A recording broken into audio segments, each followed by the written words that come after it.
So last episode, I warned him.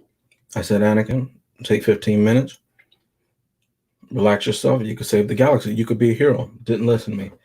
Revenge of the Sith. See what happens. I know things. I tell people. I share my wisdom, and they don't listen to me.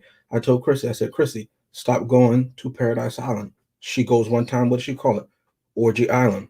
Look at her now. Where is she? Anyway, let's start the show. I'm gonna bring in more regrets. He's more regretful than he was the last time. Let's find out why. How are you doing, sir? I'm doing fantastic because I was thoroughly entertained. Mm, That's why I have more regrets. mm. Like, And I will say this. Let me say this early. At the end of the show, I will ask him, based on episodes 1 through 6, now that he's seen them, does he have a new favorite list?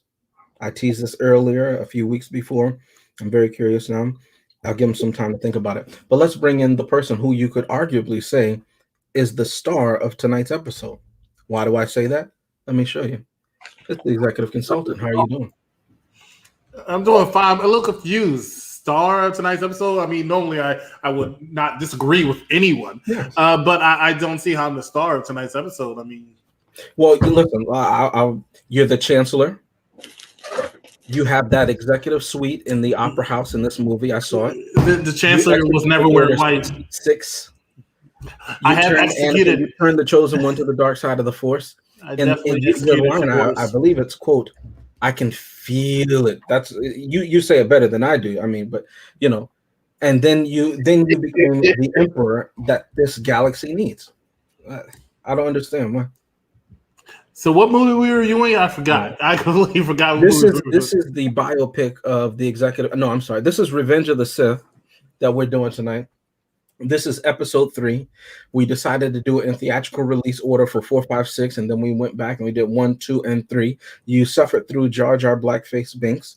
Then you went through petulant teenage Attack of the Clones, and now you're getting to an adult who I won't make that joke, but it's very real to life how he acts and how he goes through things. But I think this is the best depiction, in my personal opinion, of Anakin Skywalker still before he turned to Darth Vader. But this is Revenge of the Sith. I'm going to read quickly the synopsis. Then we're going to go in here. I'm going to start with more regrets to find out what he liked about this movie since he's so regretful. As his dreams shift from his mother to Padme, Anakin's fears intensify as he begins to have visions of Padme dying at childbirth. Desperate to not lose the woman he loves, he unwittingly falls prey to the Chancellor's machinations, and in so doing, loses himself to the dark side of the Force. That essentially is the synopsis for Revenge of the Sith. And more regrets, I let you have the floor if you would like it. okay, well, I have more regrets because I was never into Star Wars, and now after seeing especially this movie, I have to say so far this is my favorite. Mm. Yeah, because I mean, number one, just Obi-Wan fighting with not Count Dooku, but the machine guy with the 4 lightsabers, like that General was Grievous. Yeah, General Grievous. That was just wild. Finally killing him, and then it's just all the lightsaber scenes in this movie. Like it was just insane. It was, and mind you, this was a culmination of the other two. This is like the first trilogy, and mind you, at this point they had a ton of CGI. They had a lot of just a lot of cool looking scenes at this point. Mm-hmm. And it's not, and it fits the time that it was made. And mind you, and you could clearly see what's already coming. I guess that's probably the only negative part, is just like it's the story of what eventually happens and how Darth Vader is created, right? So that's pretty much why you're into it. You can't really watch this movie stand alone. I don't think you can. I don't think it's possible to just like not know Star Wars and then watch this movie. You know what I mean? It's the best way to just close out this whole thing with Anakin. This whole thing is all about Anakin. All 6 movies. It's all about Anakin. So, man, this is just awesome. I just the whole thing about jealousy that Yoda starts talking about, all of that, it was just great. And then, man, like, I feel bad for Anakin, but then at the same time, I'm looking at him like he's kind of soft because, like, all right, you know, they were able to fool you into thinking that your wife was going to die and all of that, and he was able to manipulate you into coming into the dark side because by just telling you a couple of things. Like, the problem that I have with Anakin is that he's just very impressionable, and he's easy to manipulate, which is pretty much one of the main reasons why he ended up in the dark side, because he still has some good in him. And I figure that they kind of left him that way because at the end of Return of the Jedi, you know, he does this whole thing that Chris made fun of a few episodes ago. So yeah, but the reality of the situation is just that this movie made me think a lot. Because I already saw the other 5 movies. Now, if I had not done that, then I don't know how I would have taken it. But at the same time, I probably would have looked at it like, oh, look, all of the everything looks cool. It's all Star Wars, all the lightsabers, blah, blah, this. And you know what I mean? I would have looked at it in a general sense. But now that I know the story and understand the Senate and understand the Sith and understand the Count Dooku and all of that, I am thoroughly entertained. So now, now I wonder what comes next. I wonder. I really do. Well, we have a comment. We have a comment for that. Chrissy from Themyscira with the jumping Wi-Fi. She says, "I've said the prequels are better than the sequels." Now, to be clear for those who might be confused at home, the originals are 4, 5, and 6. The prequels obviously are 1, 2, and 3 that we're talking about, and the sequels are 7, 8, and 9. Now, I haven't said this a lot on air because, you know, she already has an inflated ego, but Chrissy is actually right in this comment tonight when she says that the prequels are better than the sequels. What are you saying, Chris? I said, are you sure she's not trying to say that 4, 5, and 6 are not as good as 1, 2, and 3? Because I think that's what she's saying. You know, well, then, I think you give her the benefit of the doubt. Well, I'm only going by what she wrote, and if I know what she wrote, then that's on her. She can take that L. So we'll see if she's taking the L. If she's willing to take that L, then by all means she can write us back. But I know she's busy on Tuesdays. But Vic, I am curious. I am curious. Speaking of the CGI, personally, when I saw this movie for the first time, even compared to, because they came out 3 years apart back then, right? Even when they came out back then, they came out 3 years apart. I thought that the CGI had improved so much so, more than the other, especially over Phantom Menace, obviously, which isn't fair because that one was in pre-production in like 97, 98, you know. But it looks phenomenal. I think even today it looks phenomenal compared to some movies that came out. Say that again? It feels like Endgame. Yeah. It feels a lot like Endgame, like with all the lasers and all that. You know what I mean? Mm-hmm. The story is Endgamey. So you know, yeah, it's pretty much the end of the Jedi. Like, you know what I'm saying? So like that is. I wouldn't be surprised if they kind of took elements for that movie from this movie. Mm-hmm. I wouldn't be surprised. Chris, did you want to jump in here? You have any favorite parts, or you want me to go? It's okay that you're late, Charmaine. So is Vic. We are glad that you are here. Let me explain. What does Vader say? We would be delighted if you would join us. We will be delighted if you join us for dinner. Okay, so I had quite a few favorite scenes. I mean, there's a lot of comparisons I could make to Endgame here because Endgame was pretty much the conclusion of a lot of different battles going into that most anticipated final battle. And we had that a little bit with the prequels here between Obi-Wan and Anakin. I mean, you thought about it, but you really weren't caring about it too much in the first one. I can't remember what it was called right now. And then the second one, Attack of the Clones, that's when you were like, oh, yeah, they're going to go down sooner or later. And then the third one, it was just building up. One thing I'll say, and the reason I'll come out and say I like this a little bit better in Endgame, I mentioned this in the Avengers episode we did. Check that out on YouTube. I feel like Endgame only was really good the last hour of the movie. I thought this movie did very well as far as pacing. They gave you something in the beginning. They gave you something in the middle. Realistically speaking, the halfway mark in this movie, believe it or not, is when Anakin told Mace, hey, Palpatine is actually Darth Sidious. That was actually the middle part of the movie. So I have to say it. I mean, the pacing was very good. They gave you no qualms. Like, hey, Palpatine is the Emperor. There's no doubt about it. You could tell it from his very first saying, Count Dooku. Good, Anakin. Good. Kill him. It was just very well. And then that fight scene itself, the beginning one, credit to Vic. The first fight scene with the lightsabers, not them versus the droids. That was just, I can just tell. But anyway, between Count Dooku, shout out to that guy because I can't remember his name.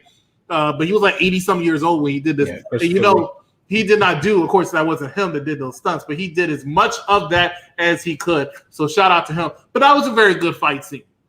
I give you credit for mentioning General Grievous versus Obi-Wan Kenobi. Now, here's my problem with the Star Wars, especially the prequels, okay? They keep giving me these little teasers of, he has a lightsaber that has double edge, a light bow. Oh, he has 2 lightsabers in his hand. Yoda's going to fight. Oh, he has 4 lightsabers, only for him to do absolute dick with it. He got his arms chopped off so freaking fast, faster than the Skywalker. With the General Grievous. So I can't give him credit for the 4 lightsabers. Yeah, it looked cool for 5 seconds, but what did you do with it? What did you do with it? So I have to say that. This movie is full of lines and full of quotes and full of bad acting. And the funny thing is, the bad acting, for me anyway, for excellence, did not take away from the movie. Yeah. It's almost like it belongs there. And you're right, exactly. It was like a Facts. I don't want to insult you by calling it a soap opera because I love soap operas, but it was just so cheesy at times, right? It was just so cheesy. What is it? Like reality TV almost. Yeah. There you go. Thank you for that save. But it really felt like that because Anakin. I mean, not that he was a bad actor, but Anakin, was just walking around, terrible acting. But his charisma in this movie was on point. The best one. There were certain times when he was out there and he was looking evil as evil can look. Mm-hmm. Him killing the separatists, looking as evil can look. Even him looking out there with a tear in his eye, looking very, very evil. Seeing Obi-Wan. Hey, if you ever want to see somebody looking like they were determined to kill somebody who did not kill their dog, John Wick, look at this movie. Because Anakin at that end looked like he didn't care what was burning around him, what was flying past his head, who was on the high ground. I'm killing you. I'm not, but I'm determined to kill you. It was just very, very well done. The only thing that was stupid about it was Padme dying simply because of the fact, he's back. Kylo, I'm sorry. I'm watching NXT. But Padme died because she lost her will to live because she was choked for like 5 seconds, even though she probably liked it. Look, strike that for the record. But it was really good. Even the Yoda and Darth Sidious, the Emperor fight scene, I thought was pretty good, even though he fell. And then, I got to go in exile for the rest of my life because I couldn't kill this guy. I'm not going to get a chance. Chance I'll never have. So I was a little disappointed by that. But, I mean, besides that, I thought they wrapped up things very nicely going into episode 4. I just really did. I thought it was very well done. I can't say it was my favorite one, like more regrets. I think it's close. Empire Strikes Back still is my number 1 for me. But I gotta give you credit, Vic, a lot. I gotta give you credit on everything except for you saying that was your favorite, and I have to discredit you for saying that. I understand why they did that at the end of 6 or something because they had to say he could be redeemed and all that. Look, this man went to a temple and killed a whole bunch of kids. No remorse. Yeah, you know what? No, but what I mean is just that, like, they could kind of try to make him as a good guy. And mind you, at the end of that movie, they show him with Yoda and with Obi-Wan as like Jedis and all good guys. It's good guy ghosts. You know what I mean? So they turn around and say, "Why are you here?" Somehow, because he did a lot of grimy stuff. He did too much grimy shit. Don't get me wrong. He killed all them Jedi, all them young kids. He was responsible for all the other Jedi getting killed anyway. All right, Lord knows how many people they died during the oppression. Like, I can't. He's trying to kill Padme when she was pregnant. I don't know. he's trying to save his girl and his kids. That's why he's turning. You know what I mean? That's why he forced shelter. If it wasn't for Tell that, me more. he would have turned dude in and been like Super Jedi dude in the council and all of that. You That's know what I mean? what they do in New York. And been Sherman. But you know what I'm saying? You had to bring back Nutty Professor. All right. Well, let me jump in here because Vic is talking crazy because he's an Anakin fan. But I will say this. No, it's not even about that. It's just You're talking a lot of yakety yak right now. He's got a wife and kids, and he's trying to save them, and he thinks they're gonna die, so he's doing whatever he got to do. He's like, "Listen, man, I'll do whatever." But I would question the logic in so much that he's trying to save them. That is the narrative that he is espousing, but his actions denote that he's only doing it for selfish reasons. He's not doing it for them. So, and the truth is, he's not really trying to save them. He just doesn't want to be alone. Facts. So he's not. He doesn't care about anybody but himself. He doesn't care about anybody else more than himself. And so, in that sense, no, he wasn't thinking about his wife and children. As Chris says, he literally is choking his wife to death, who is pregnant with his unborn child. Yeah, I'll give you that. So he was choked, but you know what? Maybe in his mind, I'll give you defense. Maybe in his mind, he thought she was loving the crew, and Obi-Wan was possibly the father. I don't know. James, we're on you. All right. I'm not even gonna go Superman Returns route, but listen, there's a lot that this movie that I like. As I've said, this is my second to Empire Strikes Back. The third one, we'll get to that when we get to that one. I love the opera scene. I mentioned that earlier, right? I think it's a beautiful scene when we hear the legend of Darth Plagueis the Wise. For Vic's sake, and for those who may not know the back lore and everything like that, Darth Plagueis Vic is Palpatine's Sith master. That's the one who taught him. Okay, so he's recounting how he became a Sith himself to Anakin, who he wants to be his new Sith apprentice. Okay, so it's a ironically beautiful scene the way it's done and what he's conveying, the message that he's conveying to him. And he knows that Anakin is listening to this because everybody is aware that Anakin has a relationship, that he's smashing colloquially the senator from Naboo. Okay, everybody knows that. There's even a scene when he goes to Yoda and he says, "Master Yoda, I'm having visions." And he's trying to play Jedi Force tricks with Yoda. And Yoda's like basically saying everything but, look, you got this girl pregnant, but you made a commitment. You need to decide what you're trying to do. Are you trying to be a dad or are you trying to be a Jedi? Because you can't do both. Right? And Anakin, thinking he's so clever, again, thinking of himself, he's not even listening to what Yoda is saying, that, hey, I didn't say I'm going to throw you out. I'm saying that you need to make a decision. Nobody in the movie said, as far as the Jedi said, we wouldn't work with you. So all his, as Yoda says in episode 1, you have a lot of fear in you.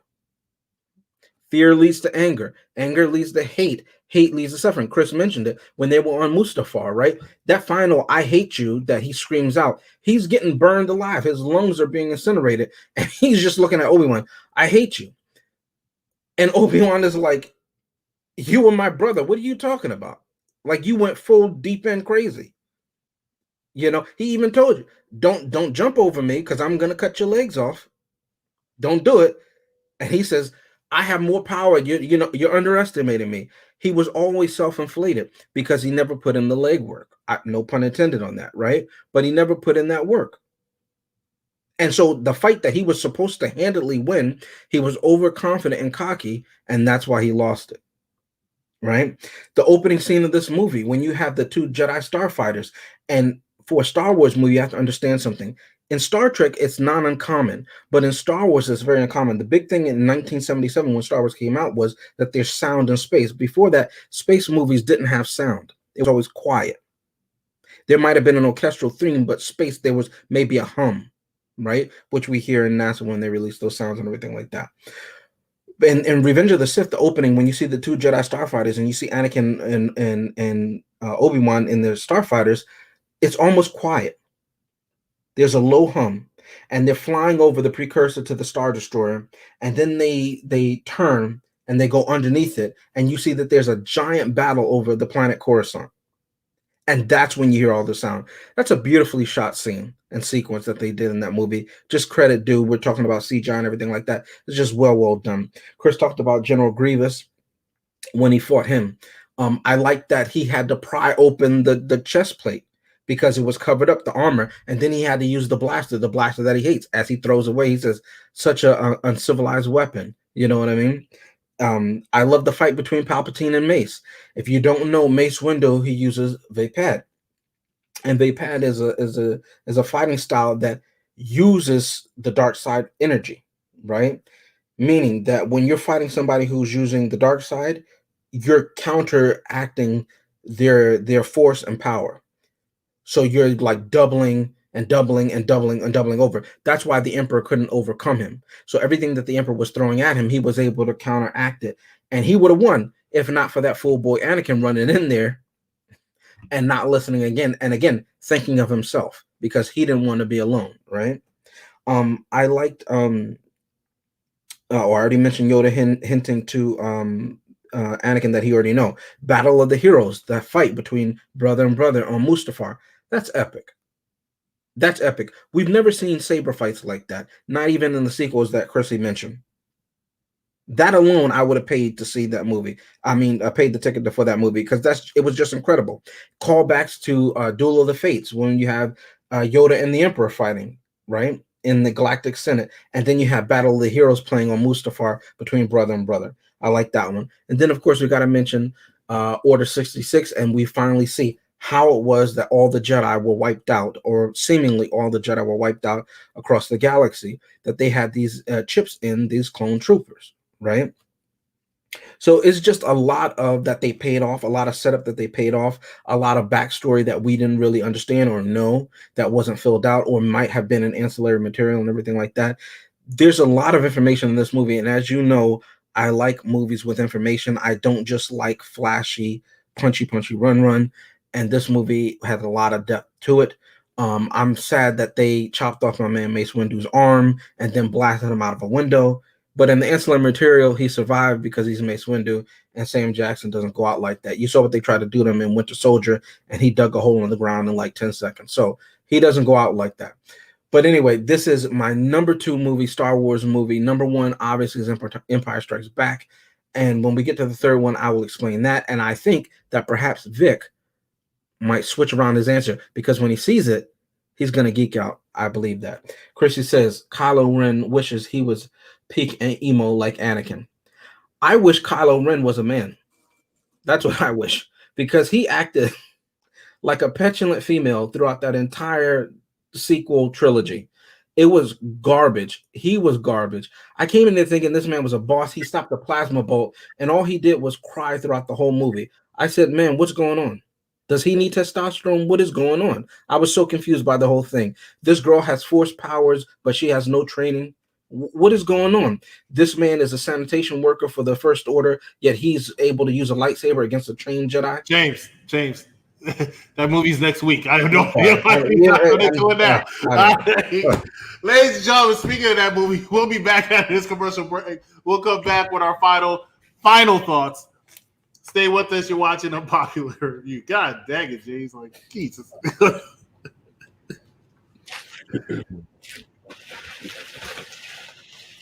DreamWorks Pictures presents A Story for Our Time. Look at your light through heaven's eyes. A celebration of the human spirit.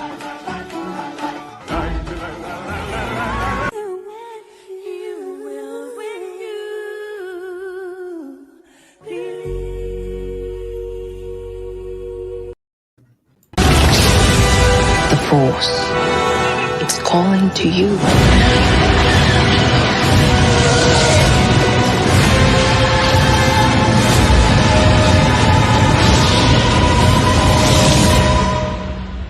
Just let it in.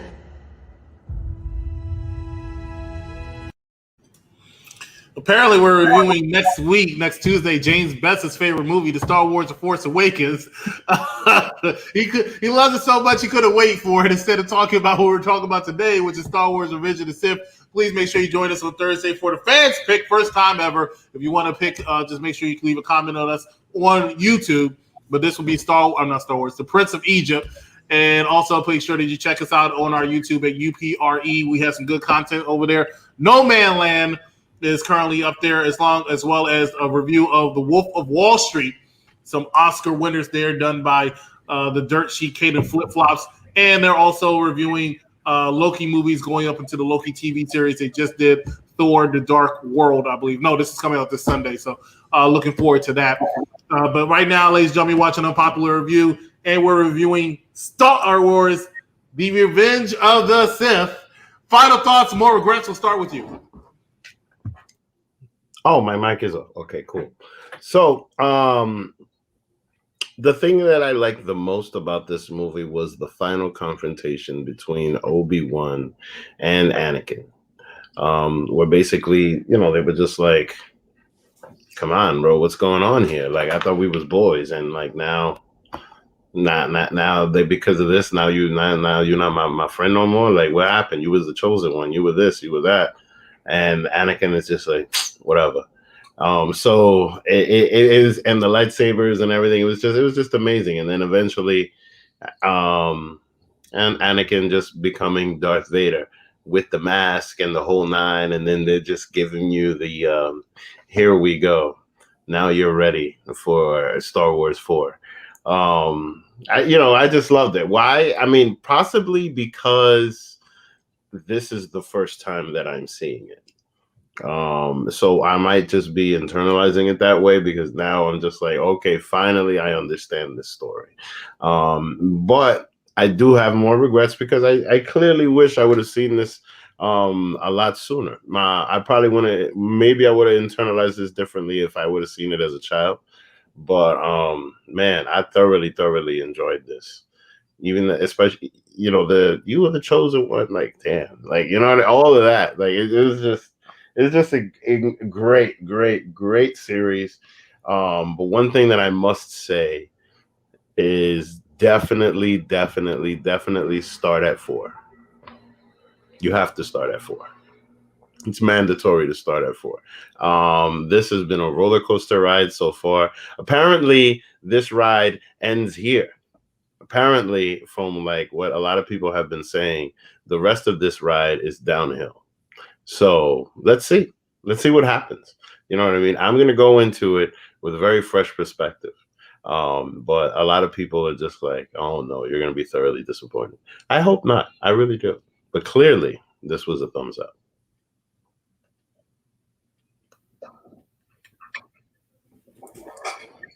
The beginning of Vic's final thoughts was like a purely New Yorker rendition of it. And he was like 5 phrases short of it coming out in the New York Times or something like that. It was just crazy. Listen, it has many callbacks to the originals. Everyone's heart was in it, despite their acting, according to Chris. And it didn't destroy, huh? The acting was kind of bad for some. It was better than Attack of the Clones. Let me just say that. He falls out that ship, hits the sand dune. Are you all right? We got to go back. Anyway, it didn't destroy what came first, okay? And talking about episodes 4, 5, and 6, it was respectful to the lore that was established, and it only expounded on it based on the rules that were established. Why am I making a point of that? Well, tune in next week when you see a grown black man crying. Yes, I know some of you fetishize that. You will get to see it live, because I will be crying because I had to rewatch The Force Awakens. Then you can tune in the week after that and get more of your fetish off and watch me cry when I have to watch The Last Jedi for the first time. And then finally, you can culminate when you see me watch Rise of Skywalker, when I might literally pass out because of the pain and torture of having to watch that movie. But this movie, my number 2, and arguably, I don't even know if number 3, this is in a running for 1, 2, and 2. You'll see what I mean later, because the other one I liked so much. This one gets a thumbs up.